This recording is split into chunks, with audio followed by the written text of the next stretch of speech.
There we go. We're starting. All right. We stop pretending that Hu Tao is a playable character already. I get it. Story quests and event cameos, they're cute and all. We all like to cope and to prank. This has gone on for far too long. New people are genuinely being fooled and confused about when this character is going to rerun. With all of the high production value edited videos, extremely realistic machinima showing gameplay topped off by all the fake conversations and debates about her state in the game. So I will say it right here, right now. No. Hu Tao was never released as a playable character. No, we do not know when she is going to release. It was all an elaborate community-wide joke. It's gone way too far. I'm sorry to disappoint you all, but this is just the truth. But on a little bit of a different note, it's been a very long time since it was now first released, over the last 2 years of Genshin Impact, and I've really been a part of the community for a very long time. It's been a very wild and crazy journey, and thank you for supporting me through all of it. If you want to watch me do stuff like this live, I stream at twitch.tv/jstern25, and we have a Discord, discord.gg/jstern25. Feel free to join. We can chat. So why would you play Hu Tao? She is a potent pyro DPS, relying on strong synergy with hydro characters. Is highly recommended for players looking to push for damage ceilings. Her output directly scales up with how much effort and pulls you put into her. She is an incredibly strong single target oriented DPS. Single target oriented is not the same thing as strictly single target or single target locked. If the enemies are grouped, you will hit them. There is potential for nuking down a wave in her elemental burst. There's a front-loaded damage profile. Take advantage of limited DPS windows or quickly dispose of threats before they become an issue. Extremely viable at all constellations, including C0. She is not bound by energy restraints.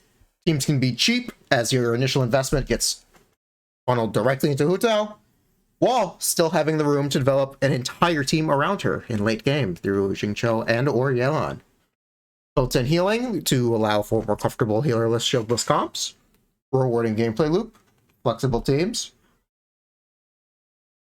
There are cancels for her animations, and we will be talking about those later, but note that they are optional. And she has always been one of the premier speedrunning units, even at C0. CN recently had a speedrunning competition where for four or 5-star polls, and the number 1 slot was a deathmatch Hu Tao doing VV Vape. That's sub-minute for topside.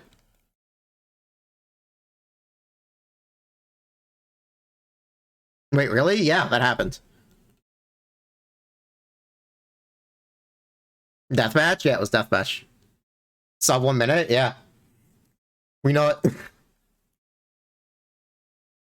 So this is a TLDR of what we're going to be talking about as we go through this. There are some common misconceptions we should probably address. Hu Tao is not competitive without C1 or Homa. Some people would say free to play Hu Tao is kind of bad, and those people would be incorrect. Hu Tao is just kind of straight up good, and really always has been since she released. Hu Tao is honestly aged dramatically better than most of the 5-star cast. Single target oriented is not single target locked. His capability to hit multiple targets at once, especially with grouping. One good rule of thumb is that her charge attack will hit any targets Xingqiu's rain swords will hit. Hu Tao's HP drain is a detriment. Just because she wants to be sub 50, that doesn't mean it's hard to play her. In fact, you can even be above 50% and still do more damage through things like Bennett.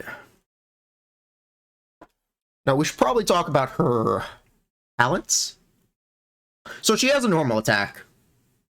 It doesn't matter. She has 2 normal attacks and a charge attack. That's all you need to know. Moving on. Her elemental skill gives her attack. Alright, next. Her elemental burst She swings the ghost. Boo. Ascension 1, this one gives you crit rate gives crit rate to your entire party besides Hu Tao after her E-skill duration. It's kind of useful, it's kind of not. It gets more useful in combination with, or becomes more useful in combination with C4 and other sub DPS characters. It's alright. The problem is that it's second rotation plus. Ascension 4, this is her sub 50% HP mechanic. Whenever Hu Tao is below 50% HP, she gets 33% pyro damage. This is one of her central mechanics, and she almost always wants to be below 50% to take advantage of this skill. Luckily, this is not hard to do. Talent priority, pretty straightforward. Normal attack, elemental skill, elemental burst. While technically it is true that you would want normal attack above all else, the issue is that her burst is a massive quality of life and sustained feature of her gameplay loop. So you can't entirely neglect it, because otherwise you technically could.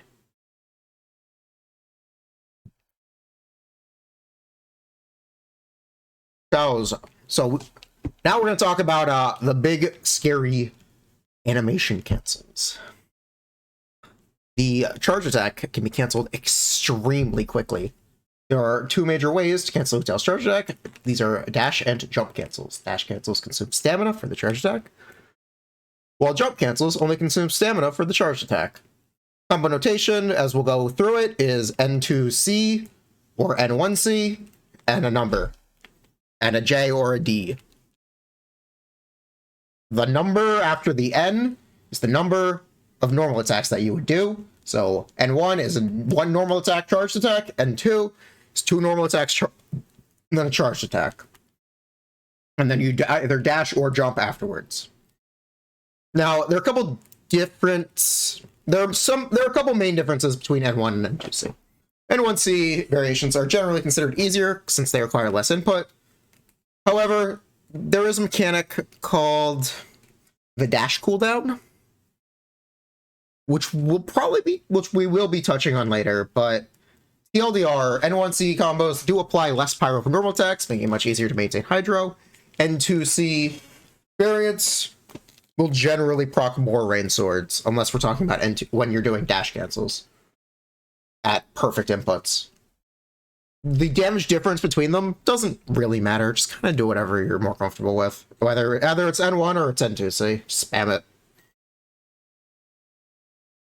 But keep in mind, jump cancels are actually not as good or as necessary as people think. The main reason to do jump cancels at all is for positioning. It's not actually for damage.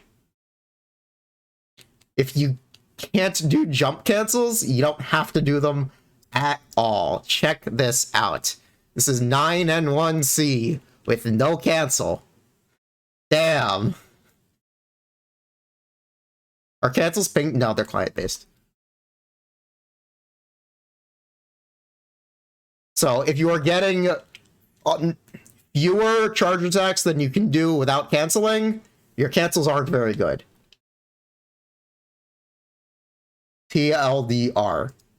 Here's an example of what a jump cancel looks like. You see her scoot forward slightly and the stamina drain. That is a charged attack. That will do the full charge attack damage to the enemy. We can see it as an N2C over here. You'll be going for 9N1C or 8N2C if you're doing jump cancels or uncancelled.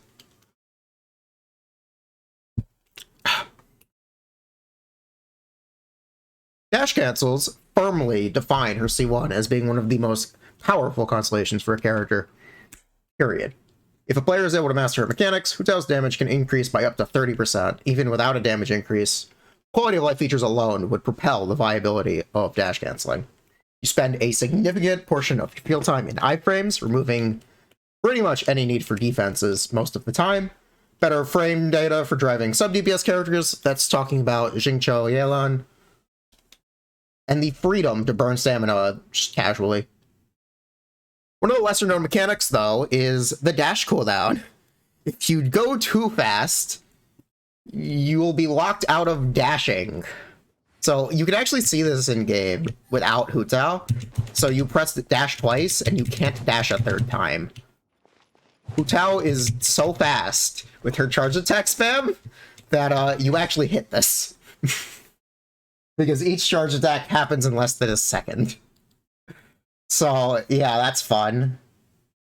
You're more likely to hit this mechanic or hit this barrier with N1 CD, but it can happen with N2 CD if you're good enough.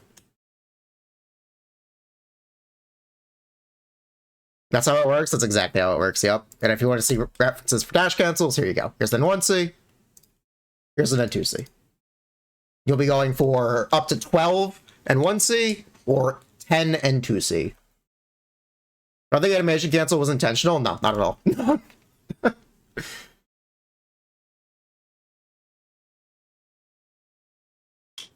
So let's talk about some constellations.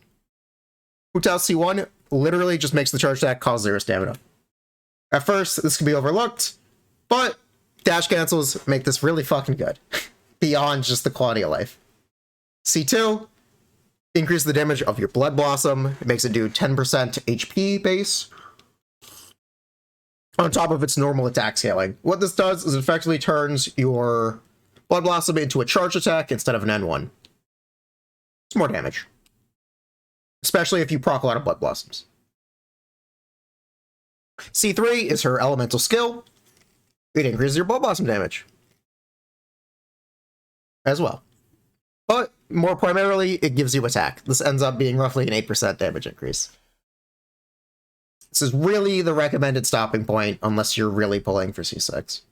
C4 gives crit rate buff to your entire party whenever an enemy dies. This buff will almost always be active second rotation for full uptime.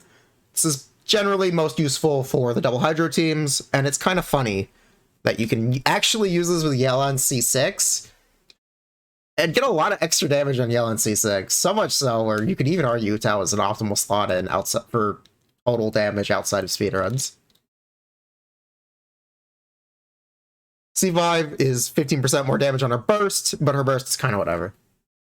It's nice for one-shots. Now C6, every minute, you get 100% crit rate. What this does is it saves you a lot of time if you're speedrunning. Otherwise, it's a pretty normal 20-30% damage increase for a normal build. I would recommend building 60-70 crit rate. But if you are interested in finding what's optimal for you, given your amount of rotations to clear, there will be Genshin Optimizer configs linked in the description.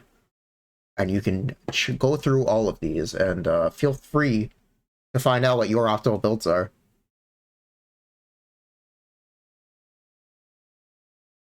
Now let's talk about weapons.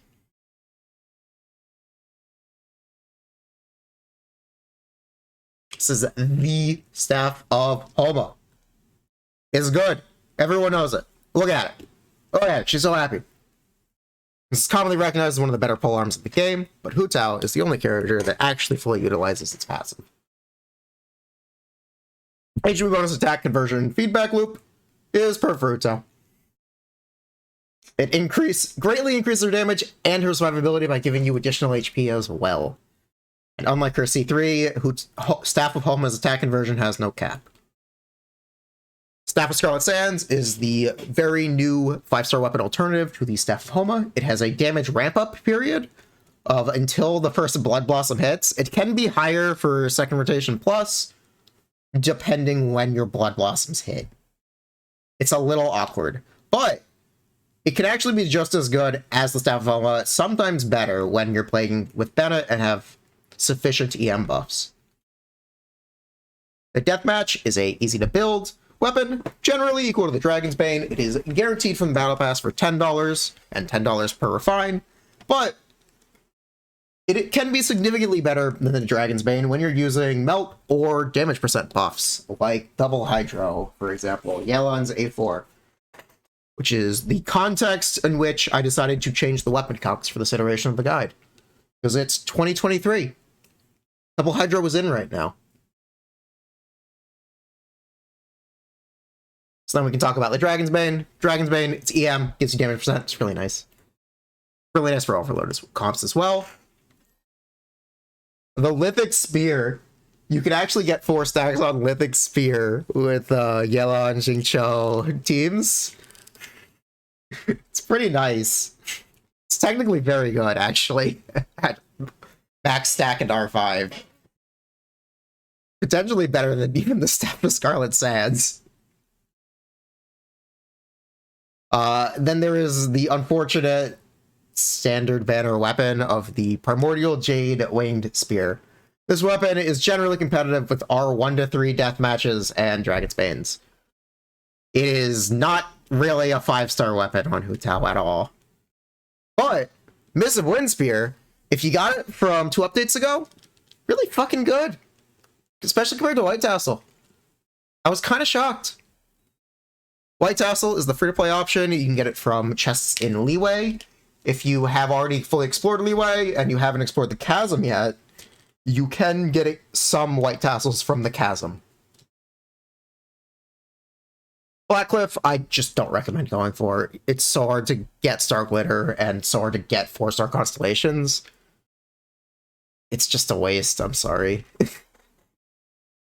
So, one question I get asked a lot is, should I go for C1 or the Staff of Homa?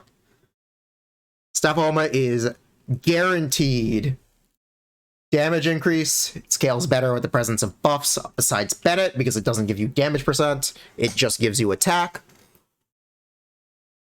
You can reach an investment point where stamina stops being a concern, even if you dash cancel at C0. So you can clear all of the content within roughly 5 charged attacks and a burst. At that point, there is essentially no difference between C0 and C1. C0 with a Homa will give you larger damage numbers to show off. You can flex to your friends that you hit over 100k charge attacks on your Hu Tao. Augers. Let's go! You can put the Staff of Homa on any polearm character. It has a lot of usage for your speedruns. In recent times, it has not been as useful for other characters, though. Although, MiHoYo, they have a bit of a habit of overloading Staff of Homa weapon banners. Before we had Homa Elegy, and that was really good. And we're about to get Homa Aqua Simulacra, which is just as good. And it's just as good for the same reasons, because it's a 5-star weapon for the same team no matter what. Like, what the fuck? Why? I'm not complaining. Based. Hu Tao C1, potentially higher damage overall over rotation. You get a lot of quality of life from dash cancels, iframes, stamina, better utilization of Bennett, because Staff of Homa depreciates when you're talking about Bennett, or playing Hu Tao with Bennett. It is a cheaper guaranteed pity, but the same average cost. Dash cancels are considered more fun and give you increased mobility. And if we're talking about min-maxing team damage, you also get an extra wave from Xingqiu and Yelan, which increases your total team damage compared to C0. So it's consistently just more damage from C1 per total rotation. Man, this gift is so out of date. I like it too much to get rid of, though. Artifacts, Shimanoa's, Crimson Witch, Gilded Dreams, and Two-Piece. So we can talk about Shimanoa's first. Shimanoa's is technically Hu Tao's best in slot artifact set, but Shimanoa's has a lot of gameplay restrictions and consequences to using it. It can even fall behind Crimson Witch if Crimson Witch is able to burst twice when Shimanoa's is only able to burst once. 4-piece Crimson Witch is the general set. You can get it from the Strong Box. So my honest advice would be to farm Shimanoa's or farm Gilded Dreams for your new Dendro characters and Strong Box for Witch. And then use whatever the fuck you get and then use whatever you get first. It's not that big of a deal. Use whatever you have. Feel free to check out Genshin Optimizer. We have a lot of configs here. They're really useful. 4-piece Gilded Dreams technically gets worse if you have Pyro Resonance, but it's pretty good. And the 2-piece, very nice. Technically, we're talking buffless. My personal account, my 2-piece Gilded Dreams, 2-piece Wanderer's Troop, is better than my 4-piece Witch, and it makes me bald every single time. It's such a bra moment. I hate it so much. But you know what? That's the way the cookie crumbles.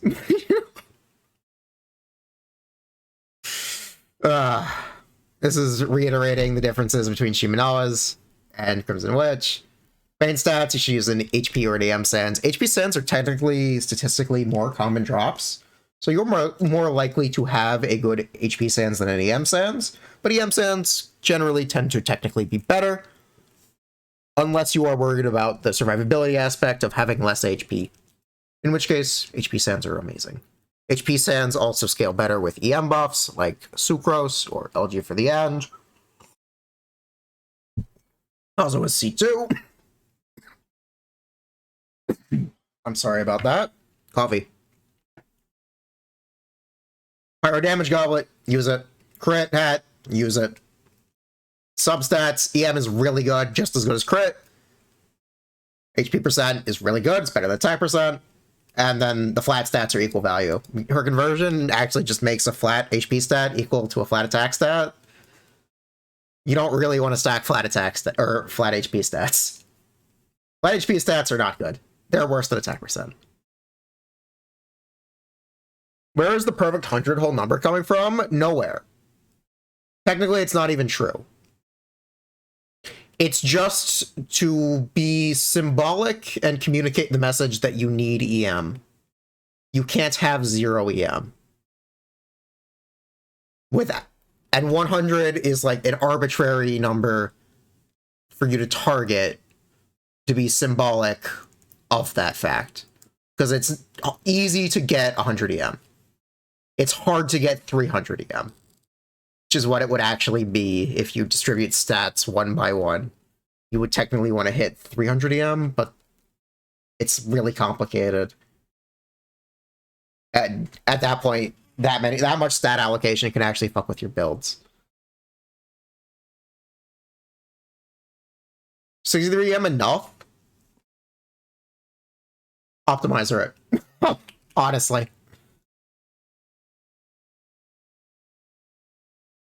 Don't build the arc, period. So Hu Tao actually has a HP attack conversion cap. This cap gets lower with her C3. Hate to lose moment. It kind of sucks. I'm not a fan of this mechanic. I don't know why it's here, but it's become relevant for whales with Hydro Resonance and Yelan C4. So here it is. Lament.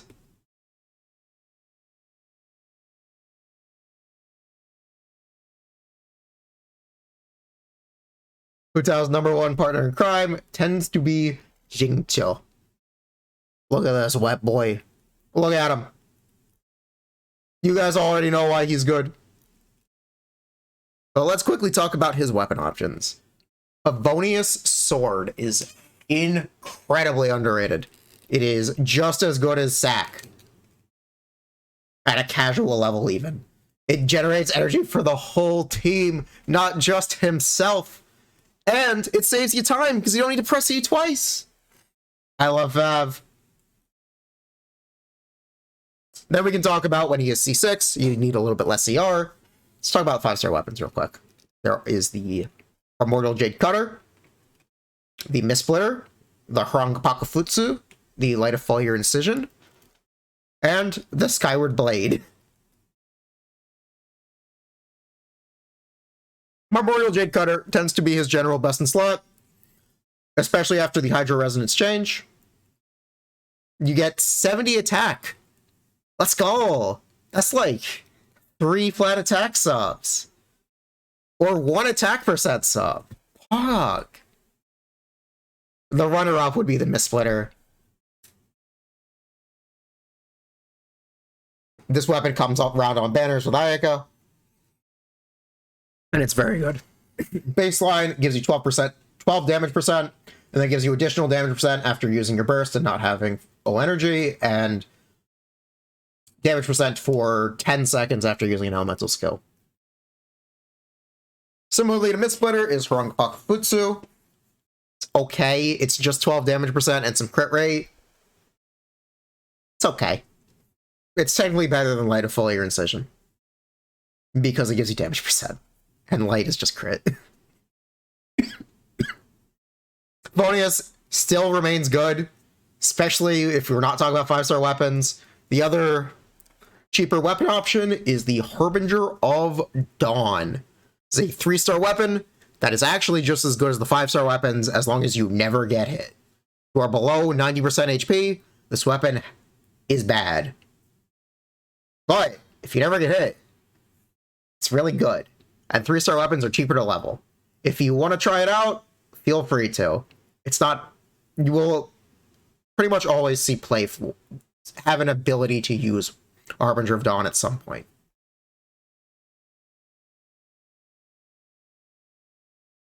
It's artifacts, 4 ESF, 4 Noblesse, 2-piece, 2-piece. Pretty straightforward. We've got some energy requirements here for when he is being played with Yelan and when he's being played solo Hydro. I generally like 210 ER minimum when I'm playing solo Hydro 5-star weapon Jingcho. It's just a personal preference. Now, Jingcho's got a friend. Jingcho's hot aunt, Yelan. Let's talk about her. She shreds all of Jingcho's defensive utility for offense. Has no orbital. All of her constellations are extremely synergistic with Hu Tao. And Hu Tao is one of the characters able to make use of 2E rotations to generate additional energy for Yelan and Jingcho. We'll be walking through how to do that in a bit. For weapons, Elegy for DN, Aqua Simulacra, Vonius Warbow, or the Slingshot. Very simple. Vonius Warbow is free. You get one for defeating Dvalin. Gives you a ton of energy. If you have R3, you can even proc it twice per rotation. It's so good. Aqua Sim is her 5-star weapon, and Elegy for DN is her other 5-star weapon that buffs the entire team and Hu Tao. These two weapons are interchangeable with each other, and it honestly depends. I personally prefer Elegy for the End. Artifacts, 4 ESF, 2-piece, 2-piece. Energy Rex. Now let's talk about some synergies. We just talked about Jingcho's left rain sword and Yelan's right thigh, but there's also Mana. For C1 and TTDS, allow her to flex into a lot of teams. Don't build damage on this character, but damage percent that you get from her and the 15% bonus at C1 are really nice. Talk about pyro characters. Guoba. 15% pyro red shred. Let's go! And 15% pyro damage percent. Let's go! You need a lot of ER on Xiangling to do this, but it's a more than valid option. And also really funny, Hu Tao's charge attack can cause Pyrodado to reverse directions. Watch this. It spins, it turns around. Some other pyro options are our homie Toma. He is the strongest shield of any non-Zhongli character. He requires a lot of energy. His weapon options are very limited because of this, but it's got a very strong shield, and because it's an EHP-derived shield, meaning it's constantly generated, you at bare minimum get absolute knockback resistance, even if you still take the damage. There's Bennett, who's also an incredible defensive option. Bennett, at max investment with his C6 and an Alley Flash, outweighs Hu Tao's sub 50 bonus by more than enough to be worth its slot in. Use them with 4-piece Instructors or 4-piece Noblesse, profit, as long as you don't leave the circle. There's Amber, who is a holder for Elegy for DN. She's free. She's got a super cheap burst. Vonius Warbow is also free. Pretty nice. Klee is more of a whale damage number flex, but you can do it. You can use TTDS or Nahida's lamp, or others, or Wandering Even Star on her for this slot. Yanfei has a shield at C4. Xinyan has the same burst as Amber, except a higher burst cost of 60. And a guaranteed crit on her C2, if you have a Fav Claymore. There's some cryo characters that Hu Tao synergizes with as well, but these are not nearly as many. There's Ayaka, Ganyu, Rosaria, Layla, Diano, Kaya, and Chongus. Of this list, I will glance over all of them. Let's talk about Anemo. There are two. Kazuha, Sucrose. They're good. Even when you don't swirl Pyro, they're good. Sucrose's buffs are... Sucrose's biggest buff is her EM share, which is unconditional on swirling Pyro. Kazuha just has really nice grouping, even if you don't swirl Pyro. The grouping's really nice. Zhongli is a fan favorite. He's got a big shield. Use 4-piece Archaic Petra or Instructors or Tom.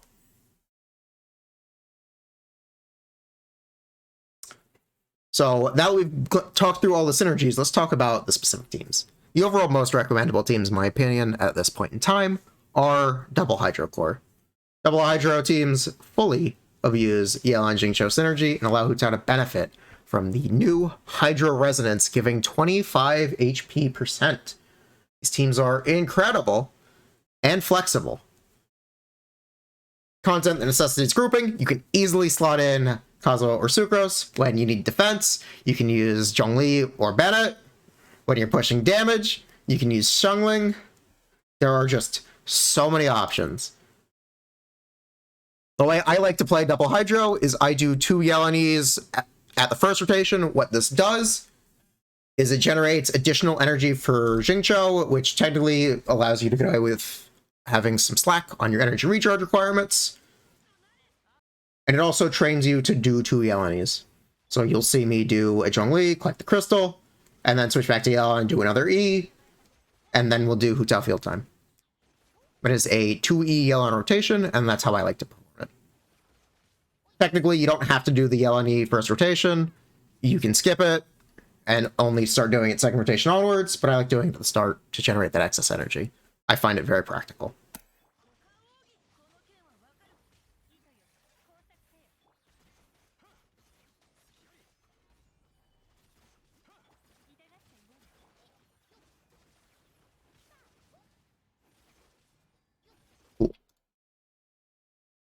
There's also Kazuha. Kazuha can actually be Shred Pyro here. It's very funny and not the most useful thing in the world, but he can if you really want to. It's more that Kazuha provides VV grouping and the damage % for the Hydro characters. What do I have on my Yelan, LG or Fav? When I play normally, LG. When I'm recording clips, I'll just use Fav, because the energy is nice. Bennett, defensive option, 4-piece Instructors, it's pretty good. Soma is actually better than Layla, believe it or not, because of Pyro Resonance and his C6. He also isn't dependent on freezing to give you increased damage. Soma gets a lot of flack. I have no idea why. This character is actually really good. There's Xiangling. She provides Pyro Shred and Pyro damage %. The only catch is how much freaking energy this character needs. It is literally 300 if you play with no Favs. Which isn't even enough to make Xiangling unrecommendable, because sometimes, if the burst isn't up, you just don't use it, and it's okay. You'll still do plenty of damage. Sucrose, TTDS, EM. Official, it's a lot of damage from Oz and the overloads, but there's a bit of a restriction in the fact that it's overloads. They can grief you. There is new Burgeon options. I would not recommend doing this without Hu Tao's C1, but you can technically iframe the Burgeon explosions with dash frames. And Nahida gives you 250 EM. It's very easy to kill yourself, but it's also technically pretty good. There's Mona, who generates additional hydro energy and gives damage percent to the entire team, as well as 15% vaporize bonus at C1 and 15% crit rate at C4. Another recommendable team option is the generic flex teams, as I would say. These are primarily be defensive option and a sub DPS with no catch. So these are just easy setups. This image is a stand-in for Yelan or Jingzhou. You can use Visual, Mona. You can use Bennett instead of a shield. Chongyun if you're playing Jingzhou to drop his cooldown to 18 seconds. You can even use Yai. If you really want to chase the big number, there is VV Vape. These are a personal favorite of mine as well. They provide Hu Tao with her highest possible personal damage output. The setups can be long and technical. You will lose damage if you do them incorrectly. But they also will always feature a grouper. So you can do some pretty cool stuff like this. And trivialize AoE content with a grouper. You don't actually need to be AoE to clear AoE. Turns out, groupers are really good, and single target oriented is not actually single target.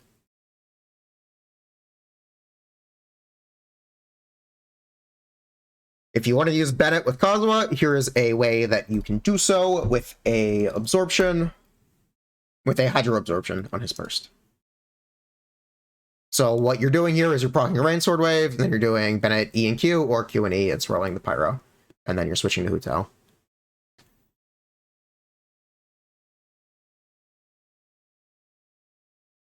You can do this with Yelan or Jingzhou.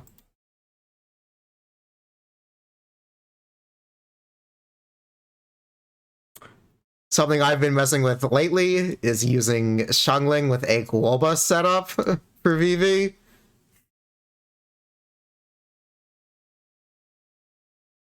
So what we're doing here is Guoba is breathing fire as we're setting up, and he's gonna expire with perfect timing to apply Pyro right here. After Kazuha wipes the aura, you swirl. And then guess what? Guoba drops the chili pepper. Xiangling can pick up that chili pepper! She didn't in this clip, but she can. You get that nice little attack percent. It's very easy to do, it just seems complicated. It's funny. And it does work. I wouldn't do it without a C6 Jingzhou or a C2 Yelan, but hey. It's technically a lot of damage, especially if you snapshot something like Elegy onto your Xiangling. It's pretty nice. There's Toma, who does the same setup as Bennett, where you will Q and then E. And swirl the Pyro. You have to wait if you're playing Yelan. If you're playing Jingzhou, you can actually swirl by doing an N1 and an E when there is a neutral aura or no aura on the target. And it's cool. Sucrose, pretty similar to Kazuha. Swirl. Amber's burst is... Amber and Xinyan have really nice bursts because you just press Q and it applies Pyro to the enemy through pretty much any Hydro Aura. Makes it real simple. If you don't want to play VV, no, if you don't want to play Jingzhou or Yelan at all, your options are pure Pyro unreacted. I would recommend using Xiangling, Kazuha, Bennett. Pretty standard pure Pyro unreacted team. It does a lot of damage, actually more than a buffless Vape. It works. If you want to speedrun, you can play Hu Tao with Ayaka. This is not sustainable at all. It's just for nuking, but it is fun, and you can get some pretty fast clears at any investment. That's the whole thing. Yeah. Didn't take as long as I thought. Only 40 minutes.